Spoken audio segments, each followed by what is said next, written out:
2 ditë para mbajtjes së seancës konstitutive të kuvendit, partia fituese në zgjedhjet e 9 shkurtit lëvizjave të vendosje nuk ka dhënë indikacione se ka shumicën parlamentare prej 61 deputetëve për formimin e qeverisë së re, thonë analistët politik.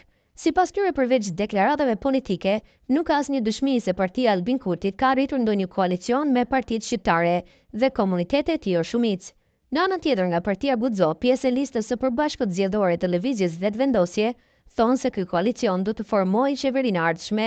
Mirë po ata po tentojnë rrezikun që sipas tyre, Serbia po tenton të ndërhyjë të deputetët të cilët të komuniteteve jo shumicë për të krijuar vakum në formimin e institucioneve të reja. Një gjë të tillë nuk pranon ta komentojë deputeti i zgjedhur nga komuniteti egjiptian Veton Berisha. Megjithatë, ai thotë se është në pritje të një ftesë të dytë nga lideri i lëvizjes vetëvendosje për të diskutuar rreth kërkesave të tij. Në zgjedhjet parlamentare të shkurtit, vetëvendosja ka dalë para me 42.30% të votave, rrjedhimisht do t'i ketë 48 deputet.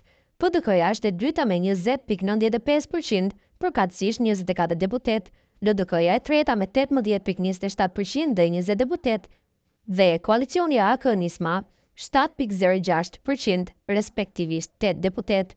Ulse në kuvend kanë fituar 10 deputet nga minoriteti jo serb, ndërkaq serbëve u takojnë gjithashtu 10 ulse.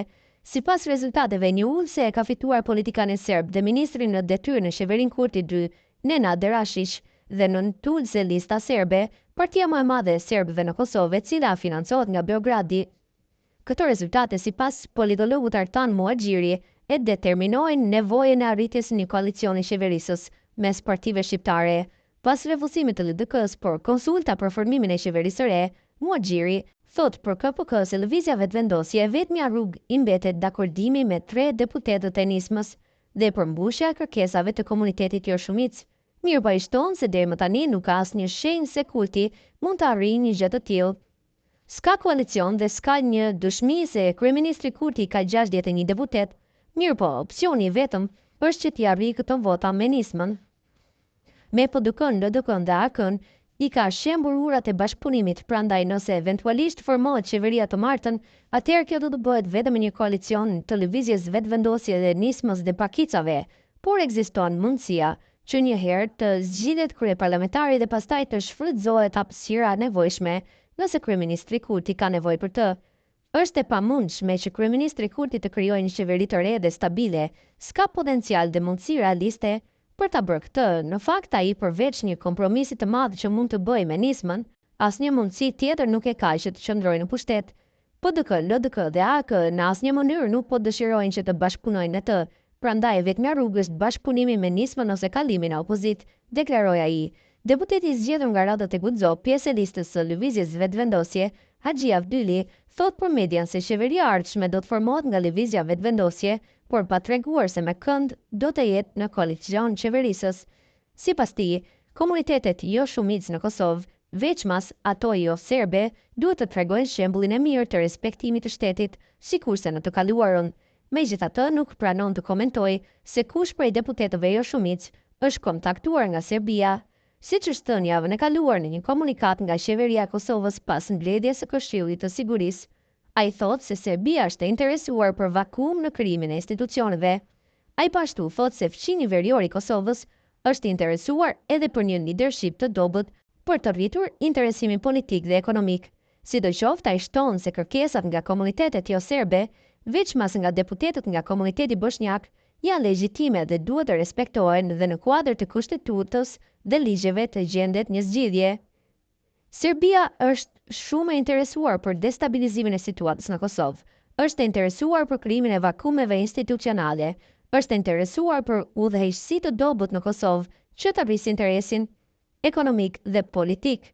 Gjithsesi ne i dim qëllimet e Serbisë dhe mendoj se në këtë drejtim ne jemi një hap para tyre. Nuk besoj se Serbia do të mund të arrijë qëllimin në bllokimin e krijimit të institucioneve dhe krijimin e krizës institucionale. Ndërsa për partitë e pakicave jo serbe, mendoj se kanë qenë aktor pozitiv edhe në historinë e Kosovës dhe që qeveritë e kaluara dhe qeverinë Kurti 2 kanë dhënë një shembull të mirë të respektimit të shtetit, kushtetutës dhe janë njerëz të respektuar nga ana jonë. Besoj se edhe Kurti ka treguar mundësi që ka Kosova për t'i ofruar për ta. Mendoj se në këtë drejtim jemi gati të pajtuar dhe ata janë shumë pro vazhdimit të punëve të mira të qeverisë Kurti. Diskutimet të cilat kanë dalë nga Duda Balje, apo Rasim Demiri dhe Emilia Rexhepi janë kërkesa legjitime që ne i respektojmë. Në kuadër të kushtetutës dhe ligjeve tona, ne do të mundohemi të gjejmë zgjidhje për të gjitha kërkesat, thekson Abdylli. Përkitazi me këtë, analisti politik Arton Muaxhiri thot se akuzat ndaj deputetes së zgjedhur nga komuniteti bosnjak, Duda Balje, janë vetëm një populizëm dhe në momentin e parafrimit të saj me lëvizjen vetëvendosje, ankesat dhe vajsimet ndaj saj do të zhduken. Sa i përket ankesave ndaj zonjës Balje, unë mendoj se këto janë vetëm një populizëm dhe se s'kan asnjë fakt konkret, është vetëm një arsyetim për mos arritjen e marrëveshjes me të dhe tentim të njollosjes së stigmatizimit politik të saj. Por në momentin që zonja Balje do të parafrohet me kryeministrin Kurti, atëherë të gjitha këto ankesa dhe fajsime do të zhduken. Kjo ka ndodhur në të kaluarën, thekson Muaxhiri. Pas takimit me liderin e lëvizjes vetëvendosje, njëherësh kryeministri në detyrë Albin Kurti, deputetja e zgjedhur nga komuniteti bosnjak, Duda Balje, ka paraqitur disa kushte për votimin e qeverisë së re.